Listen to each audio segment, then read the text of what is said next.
सलाम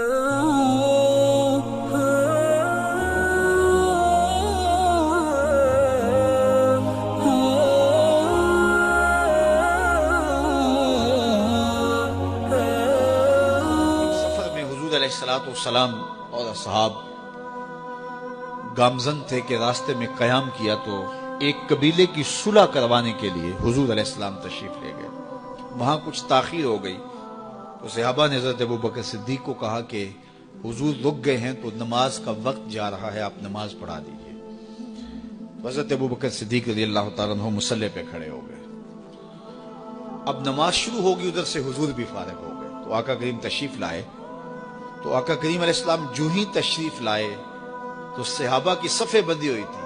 हुजूर को देखा, उन्होंने रास्ता छोड़ दिया। पीछे से लेकर के मुसल्ले तक सहाबा ने हालत नमाज के अंदर हुजूर के लिए राह कुशादा कर दी। काश के ये हदीस सब लोगों ने पढ़ी होती और उम्मत में इतने फिरके ना बनते और ये सोच कभी ना पनपती कि नबी के ख्याल से नमाज टूटती है। यहां तो रास्ते छोड़े जा रहे हैं, यहां तो प्रोटोकॉल दिया जा रहा है। अल्लाह अकबर। और ये हदीस कहीं छुपी नहीं है, बुखारी के अंदर छपी हुई है। अल्लाह अकबर। आका करीम अलैहिस्सलाम तशरीफ लाए तो सहाबा ने रास्ता छोड़ना शुरू कर दिया। नमाज भी चल रही है और हुजूर का रास्ता भी छोड़ रहे हैं। बिल्कुल हजरत अबू बकर सिद्दीक के पीछे आके हुजूर खड़े हो गए। अबू बकर ला यल्तफितु यमीनन वला यसारन, जब आप नमाज पढ़ते थे तो ना दाएं देखते ना बाएं देखते, पूरी तवज्जो इन्हिमाक होता।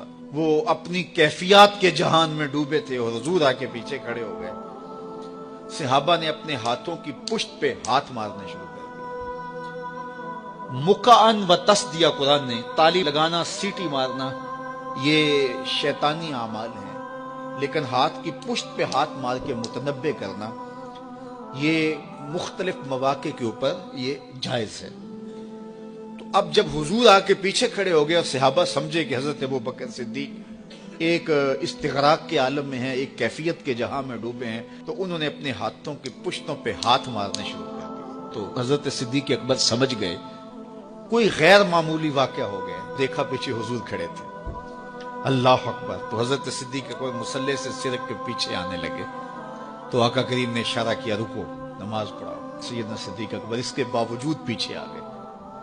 कभी होता है हुक्म और कभी अदब आगे होता है। अल्लाह अकबर।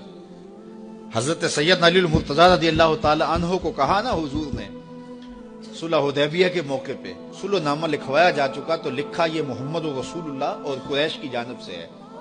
तो उर्वा ने कहा अगर मोहम्मद रसूलुल्लाह मान ले हम तो फिर लड़ाई किस चीज की है, तो इसलिए मोहम्मद रसूलुल्लाह नहीं मोहम्मद बिन अब्दुल्ला लिखा जाए। तो वो इस बात पे बज़िद हो गए और अगर ऐसा नहीं होता तो मुआहदा टूट रहा था। तो हुजूर ने हज़रत अली मुर्तज़ा से कहा कि चलो रसूलुल्लाह का लफ्ज मिटा दो। अर्ज की मैं तो नहीं मिटाऊंगा, मैं तो नहीं मिटाऊंगा, ये नाम मैं तो नहीं मिटा सकता। फिर हुजूर ने खुद मिटाया। अब यहां हुजूर ने कहा अबू बकर रुको, लेकिन हजरत अबू बकर नहीं रुके, पीछे आ गए। और फिर हुजूर खैर मुसल्ले पे गए, नमाज हुई, सलाम फिरा। तो हजरत अबू बकर सिद्दीक रज़ियल्लाहु ताला अन्हु को हुजूर ने कहा अबू बकर जब मैंने कहा था तुम रुके रहो तो तुम क्यों पीछे आए? तो सुनो हजरत अबू बकर ने क्या जवाब दिया रज़ियल्लाहु ताला अन्हु। करोड़ों सलाम, लाखों अकीदतों और न्याजमंदियों के खिराज उनकी चौखट पे अर्ज करने लगे, मा काना ले इब्न अबी कुहाफा अन यउम्मा रसूलल्लाह सल्लल्लाहु अलैहि वसल्लम। हुजूर अबू कुहाफा के बेटे की जुर्रत कब हुई कि रसूलुल्लाह के आगे खड़ा होकर नमाज पढ़ाए? ये अबू कुहाफा के बेटे की हिम्मत कब हुई कि रसूलुल्लाह के सामने खड़ा होकर नमाज पढ़ाए?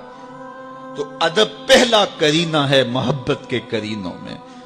हजरत अबू बकर सिद्दीक रज़ियल्लाहु ताला अन्हु ने अगर हुजूर अलैहिस्सलातु वस्सलाम की अतात और हुजूर की मोहब्बत, अदब, फर्मा बरदारी और जानिसारी के अनोखे बाब रकम किए हैं, लेकिन हुजूर ने भी उनको जो इजाजत दिए। एक खातून आई मसला पूछने, आका करीम ने फरमाया फिर आ जाना। उसने कहा फिर आऊं और आप ना मिले, तो कहा मैं ना मिलूं अबू बकर तो मिलेंगे ना। अल्लाह अकबर। तो अपने बाद इशारा दे दिया उनकी तरफ कि मेरे बाद मेरा नायब अबू बकर है। अल्लाह अकबर। इज्जतों की मसनद और इज्जतों की मेराज और इज्जतों के मुकाम पे सैयदना सिद्दीक अकबर रज़ियल्लाहु ताला انہوں کو بٹھایا۔ کا سر نہا لا الہ